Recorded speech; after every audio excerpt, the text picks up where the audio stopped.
अस्सलाम वालेकुम वरहमतुल्लाहि वबरकातुहू। उम्मीद है आप सब लोग खैरियत से होंगे। Welcome to maths fair academy.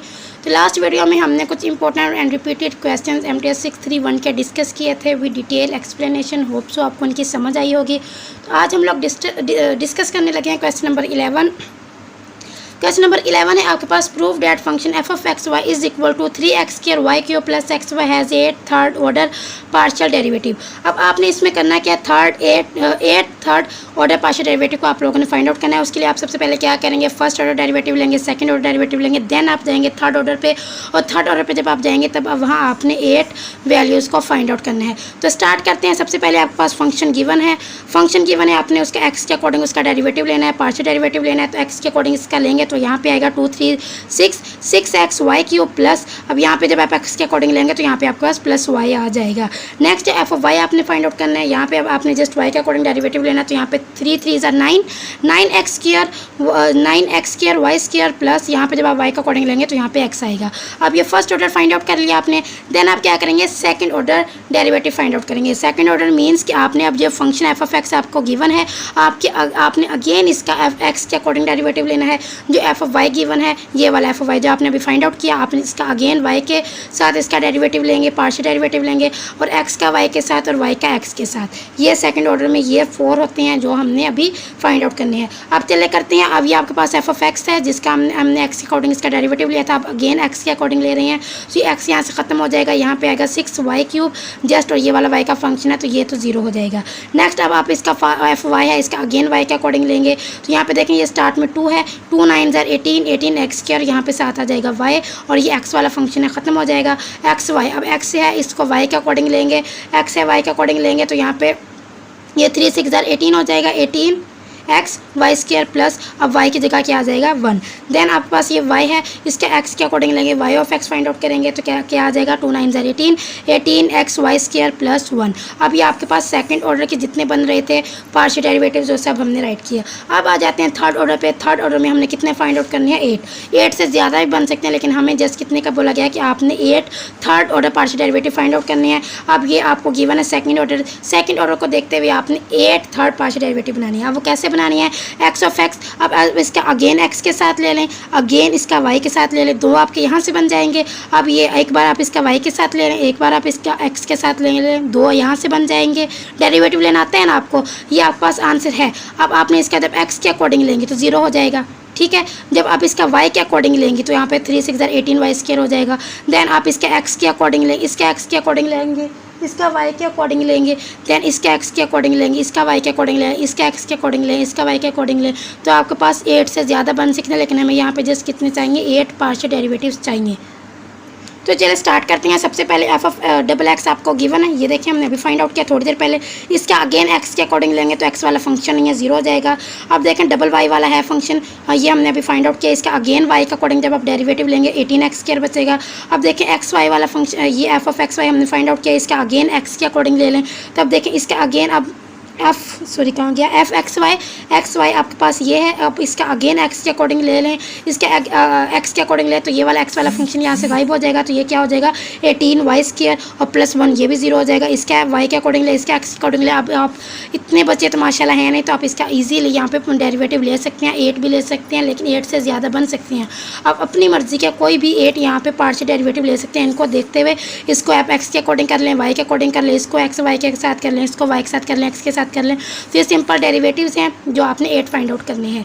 Next question number 12 है आपके पास, compute F of X 0 0 and F of Y 0 0 if F function आपको ये वाला गिवन है, ये X of Y is not equal to 0 0 and F X Y is equal to 0। जब x और वाई 0 0 के इक्वल नहीं होंगे देन ये वाला फंक्शन आएगा। अगर एक्स और वाई दोनों 0 0 के इक्वल हैं देन आपके पास 0 आंसर आएगा। अब आपने इसमें करना ये है, अगर आप ये वाला फार्मूला याद नहीं करेंगे तो आपका जो थोड़ा है क्वेश्चन वो बहुत लेंथी हो जाएगा। तो आप सिंपल सा है, आप याद रखें एफ ऑफ एक्स वाई 0 0 के लिए क्या फार्मूला होता है और एफ ऑफ वाई 0 0 के लिए क्या फार्मूला फार्मूला होता है। अब ये दोनों, ये आपके पास क्वेश्चन इंपॉर्टेंट है, ये वाला मेरे पेपर में आया था, बहुत ज़्यादा इंपॉर्टेंट है, मैं इसको सारा करके भी आई थी अल्हम्दुलिल्लाह। MTS 631 में मेरी 4/4 CGPA है, ठीक है। अगर आपको यकीन नहीं आता तो मैं आपको स्क्रीनशॉट, आपको अगर आप मेरा व्हाट्सएप ग्रुप ज्वाइन करिए डिस्क्रिप्शन से, तो मैं डिस्क्रिप्शन लिंक से डिस्क्रिप्शन में आपको अपने व्हाट्सएप ग्रुप का लिंक दे दूँगी, आप वहाँ से ज्वाइन कर सकते हैं, वहाँ मैं आपको स्क्रीनशॉट भी दिखा सकती हूँ अल्हम्दुलिल्लाह। MTS 631 में मैंने इन्हीं क्वेश्चंस को अच्छे से किया था, ये नोट्स मैंने तब भी बनाए थे और अब मैं इसी पे वीडियो बना रही हूँ, तो मैंने यही वाला क्वेश्चन किए थे और MTS 631 में मेरी 4/4 CGPA है। तो आप लोगों ने अब यहाँ पे करना क्या है, f(x) double Y f(x) y 0 0, इसका ये फार्मूला होता है, वो ये होता है limit y approaches to 0 f(x) 0 to y minus f(x) 0 double 0 over y, sorry, ठीक है। अब ये वाला आपने ये जो फार्मूला है इसको याद रखना है और f(y) 0 में भी यही फार्मूला है, सेम, ठीक है। इन दोनों का फार्मूला सेम है, ये एक पॉजिटिव पॉइंट हो गया आप लोगों के लिए। चेंज जितना है, जब x(y) होगा देन यहाँ पे f(x) होगा और जब f(y) होगा तब यहाँ पे f(y) होगा, ठीक है। ये इतना से चेंज याद रखना है। अगर आप, ये क्वेश्चन आपके पेपर में आ सकता है, ठीक है। पहले आप इसके लिए फार्मूला लिखेंगे, फिर आप इसके लिए फार्मूला लिखेंगे, यहाँ पे लिखेंगे f(x) 0 to y minus f(x) double 0, ठीक है। f(y) 0 to y f(y) double 0, यही वाली चीज़ है, लेकिन यहाँ पे f(x) है, यहाँ पे f(y) है और डिनोमिनेटर में दोनों के y है। अब देखें आपने, और लिमिट आपने किसके y अप्रोचेस टू 0 करनी है। अब आपने करना है क्या, ये जो फंक्शन है इसका आप x के अकॉर्डिंग डेरिवेटिव लेंगे, डेरिवेटिव लेने के बाद आप x की जगह 0 पुट करेंगे, y की जगह y को पुट करेंगे, तो आपके पास क्या आंसर आएगा, माइनस साइन y आएगा, माइनस साइन y माइनस 0 आएगा। तो यहाँ पे इतना, अगर आप यहाँ पे पेपर में इसका डेरिवेटिव लेने बैठ जाएं, partial derivative according to x, then values को पुट करने बैठ जाएं, तो आपका लेंथी हो जाएगा। तो आपके हैंडआउट्स में भी इस क्वेश्चन को ऐसे ही सोल्व किया गया और मैंने इसको सोल्व करके भी चेक किया था। तो ये आता है माइनस साइन y माइनस, ये साइन y है, sorry, minus sine y minus 0। तो ठीक है, आपने याद रखना है f(x) 0 to y, ये माइनस साइन y के इक्वल होता है माइनस 0 ओवर y। अब यहाँ पे minus sine y over y, ये आप लोगों ने एक सैंडविच थ्योरम पढ़ा होगा, आई थिंक ये सेकंड ईयर में था, ये फर्स्ट ईयर में था। तो ये limit y approaches to 0 sine y over y, ये 1 के इक्वल होता है, यहाँ पे माइनस है तो यहाँ पे हम लिख देंगे -1। देन अब जब आप इसको f(y) 0 0 के लिए फाइंड आउट करेंगे, तो यहाँ पे f(y) 0 to y minus f(y) 0 to 0, जब 0 to 0 पुट करेंगे फंक्शन 0, जैसे यहाँ पे भी जब हमने f(x) में 0 0 पुट किया फंक्शन 0, लेकिन जब 0 to y होगा देन यहाँ पे आएगा माइनस साइन y, ठीक है। और यहाँ पे ये भी नहीं होगा, यहाँ पे क्या होगा, f(y) 0 to y पुट करेंगे तब भी आंसर 0, जब 0 0 f(y) में पुट करेंगे तब भी आंसर 0, तो ये तो हो ही 0 जाएगा। अब आपके क्वेश्चन में आपने करना क्या है, एक आपको ये वाला फार्मूला याद होना चाहिए f(x) y 0 0 का और f(y) 0 0 का। अगर आप एक ही भी याद करें दूसरा आपको ऑटोमेटिकली याद हो जाएगा। दूसरी बात इसमें याद रखना है कि f(x) जो 0 to y है इसमें वो माइनस साइन y के इक्वल है, बाकी जो जितने भी हैं सारे 0 के इक्वल है, जस्ट इसकी वैल्यू होगी माइनस साइन y। अगर आप इतना सा भी याद रख लेते हैं तो आप ये क्वेश्चन 2 मिनट में वहाँ पे सोल्व कर सकते हैं, क्योंकि ये इंपॉर्टेंट भी है, आपके पेपर में आ भी सकता है, तो आपका टाइम भी वेस्ट नहीं होगा और आप इजीली ये वाले स्टेप्स करके अच्छे मार्क्स ले सकते हैं। नेक्स्ट है आपके पास question number 13, maxima and minima. ये भी डेफिनेशन आपके पेपर में आ सकती है कि मैक्सिमा क्या होता है एंड मिनिमा क्या होता है। If x nought is local extreme point of f if there is s greater than 0 such that. अब मैक्सिमा मिनिमा के लिए ये वाली कंडीशन होती है f(x) minus f(x) nought does not change sign change नहीं होता। अब मैक्सिमा में क्या होता है, f(x) जो होता है वो लेस देन होता है f(x) नॉट के, और मिनिमा में क्या होता है, f(x) ग्रेटर होता है f(x) नॉट के। ये दो कंडीशन याद रखनी है, मैक्सिमा में क्या होता है, मिनिमा में क्या होता है। आप पहले ये वाला फंक्शन लिखेंगे, क्या लिखेंगे, x nought is local extreme point if there is s is greater than 0, यहाँ पे आप नीचे ये लिख देंगे। फिर आप लिखेंगे for maxima f(x) less than equal to f(x) not और minima f(x) greater than equal to f(x) not. अगर आप ये इतना से लिखाएंगे तो आपको इंशाल्लाह मार्क्स मिल जाएंगे। नेक्स्ट आपके पास define Riemann sum and Riemann integral in Rn। अब आपने इसकी डेफिनेशन को जैसा भी करें रट्टा लगाया, लेकिन ये आपकी डेफिनेशन आपके पेपर में आ सकती है, इसको अच्छे से करना है। राइमन सम क्या होता है, f is real valued function, define integral R, एक आपके पास फंक्शन है रियल वैल्यू फंक्शन और उस वो एक इंटीग्रल R पे डिफाइन है। xj is an arbitrary point in Rj such that 1 less than j less than k। अब आपने सिंपल क्या करना है, जब भी आपके पास राइमन सम इन R1 Rn का जिक्र होगा, आपने सबसे पहले एक लाइन लिखनी है, f is real valued function, और ये किस पे डिफाइन होता है, इस पे हम इस पे पार्टीशन करते हैं। लास्ट में आप अगर ये वाला ये फार्मूला ये भी लिख देंगे तो आपको इसके मार्क्स मिल जाएंगे।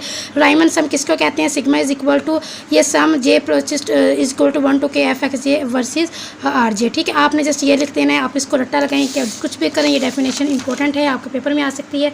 नेक्स्ट राइमन इंटीग्रल, इसकी डेफिनेशन भी इंपॉर्टेंट है, ये आपने क्या करना है, सिग्मा इज यानी राइमन सम ऑफ एफ, ये जो सिग्मा है ये राइमन सम होता है partition P of R such that, अगर आप उसमें पी है जो उसकी पार्टीशन कर दें, we can say that L is Riemann integral of F over R can written as, मतलब राइमन इंटीग्रल के लिए आप अगर ये लिख दें, राइमन सम के लिए आप ये लिख दें, आप ये जो लाइनें हैं इनको इग्नोर भी कर दें, आप जैसे कि Riemann integral on R N is equal to, then आप ये वाला फार्मूला लिखें, ये लिखें, आप ये नहीं प्रिपेयर होता आप इसको स्किप कर दे तो इंशाल्लाह आपको इसके मार्क्स मिल जाएंगे। मेन जो चीज़ है वो इनका ये वाला फार्मूला और ये वाली स्टेटमेंट है इनकी, ठीक है।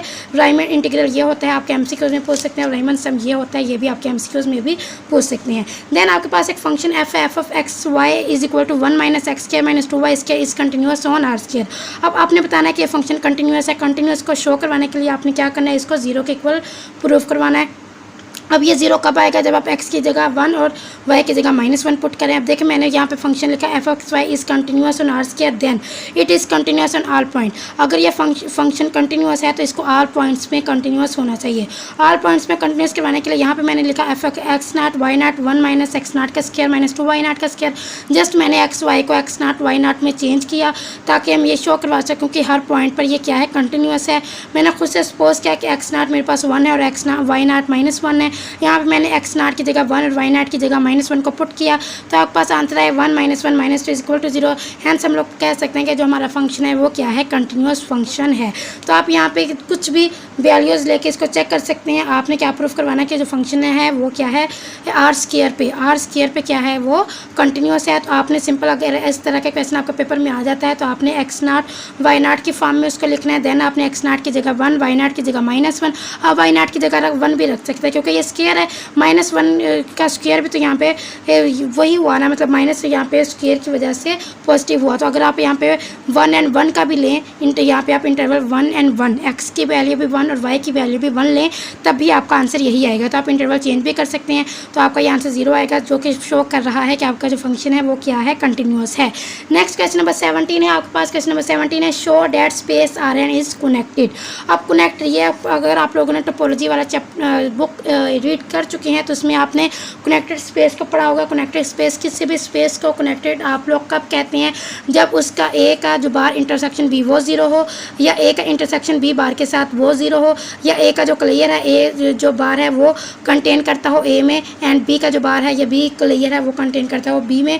तो ये आपका ये जो जितनी भी ये 4 प्रॉपर्टीज़ हैं ये शो करते हैं कि आपके पास जो स्पेस है वो क्या है, कनेक्टेड है। तो आपके पास ये अभी आपको स्पेस गिवन है R N is equal to A union B. आपने प्रूव करना है कि ये जो स्पेस है ये क्या है, कनेक्टेड है। अब यहाँ पे देखिए, यहाँ से आप इजीली यहाँ पे राइट कर सकते हैं कि that is A and B both are close and both are open. यहाँ से हम देख सकते हैं जो कनेक्टेड स्पेस होती है वो ओपन भी होती है, वो क्लोज भी होती है। तो आप यहाँ पर ये लिख सकते हैं आर एन ये ए यूनियन बी, ये ओपन भी है, ये क्लोज भी है, हैंस वाई ये जो आपके पास फंक्शन ये आर है ना, ये क्या है, कनेक्टेड है। सिंपल वर्डिंग में आप खुद अपने वर्डिंग में भी अगर लिखते हैं कि कनेक्टेड जो स्पेस होती है उसकी ये कंडीशंस होती हैं, और इन कंडीशंस को देख के आप बता सकते हैं जो कनेक्टेड स्पेस है वो ओपन, उसमें जो बी है ए एंड बी है वो ओपन भी होने चाहिए बोथ, एंड बोथ क्लोज भी होने चाहिए। और अगर आप इसको देखें R N A union B जिसको हमने शो करवाना था, ये भी ओपन भी है और ये क्लोज भी है, then we can say that कि आपका जो आर एन है is equal to A union B, ये कनेक्टेड स्पेस है।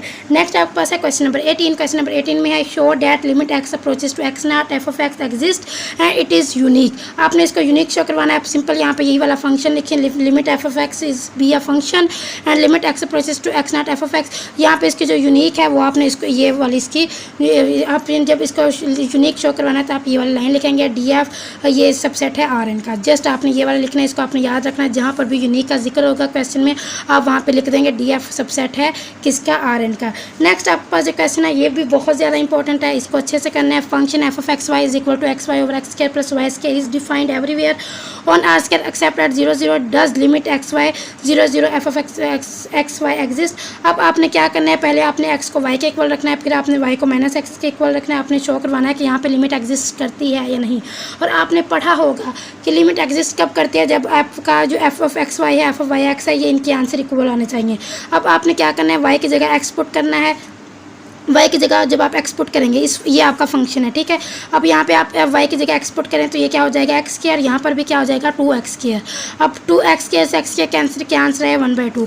अब अगर आप वाई की जगह माइनस एक्सपोर्ट कर दें, जब आप माइनस एक्सपोर्ट करेंगे नीचे वाला तो वही आएगा 2x स्क्वायर, लेकिन ऊपर यहाँ पे क्या आ जाएगा माइनस एक्स स्क्वायर आ जाएगा। माइनस एक्स स्क्वायर से 2x स्क्वायर, एक्स स्क्वायर से एक्स स्क्वायर कैंसिल करेंगे तो आंसर में आएगा -1/2।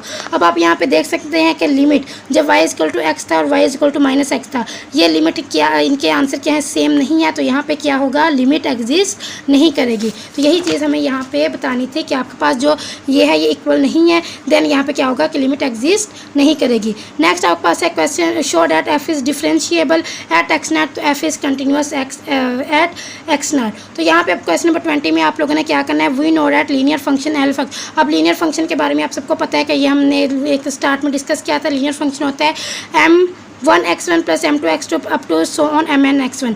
अब ये वाली इनइक्वालिटी का आपको पता होगा कि इसमें lx - x0 ये किसके इक्वल होता है mx - x0। इसी को देखकर हमने ये राइट किया है कि अगर आप यहाँ से x - x0 करवा दें तो ये लेस देन हो जाएगा mx - x0 के। अब यहाँ पे m की वैल्यू आप लिख सकते हैं, देखें यहाँ पे m1 + m2 + m2 का स्क्वायर, m3 का square up to so on mn का स्क्वायर होल स्क्वायर 1/2। अब यहाँ से आपने एक फंक्शन राइट करना है क्योंकि हमने कंटिन्यूस को शो करवाना है। और लास्ट वाली जो वीडियो थी फर्स्ट वीडियो MTS 631 के, उसके फर्स्ट क्वेश्चन में मैंने आपको बताया था कि फंक्शन कंटिन्यूस कब होता है, जब आपने ये वाली लाइन लिखनी होती है f(x - f(x0), ये किसके इक्वल होगा lx - x0 + e(x cx - x0 के। अब यहाँ से आपने क्या करना है, ये वाला किसके इक्वल होता है mx - x0 के, और ये वाला हम लिख सकते हैं कि e(x) क्या है 0। अब जब भी आपके पास differentiable show that f is differentiable, आपने किसी भी फंक्शन को डिफरेंशिएबल शो करवाना है, आपने ये वाली लाइन मस्ट लिखनी है, चाहे वो आपके डिफरेंट थ्योरेटिकल सब्जेक्ट जो कि वीडियो में यूज़ हो रहे हैं, जहाँ पर भी डिफरेंशिएबल का जिक्र होता है वहाँ पे हम ये वाली लाइन लाजमी लिखते हैं। f(x - f(x0) लेस देन है m + e(x x - x0। ये लाइन लिखने के बाद आप नीचे लिखते हैं limit x approaches to x0 e(x) इसके इक्वल होता है 0 के। यहाँ से हम लिख सकते हैं कि आपका जो फंक्शन है वो x0 पे क्या है कंटिन्यूस है।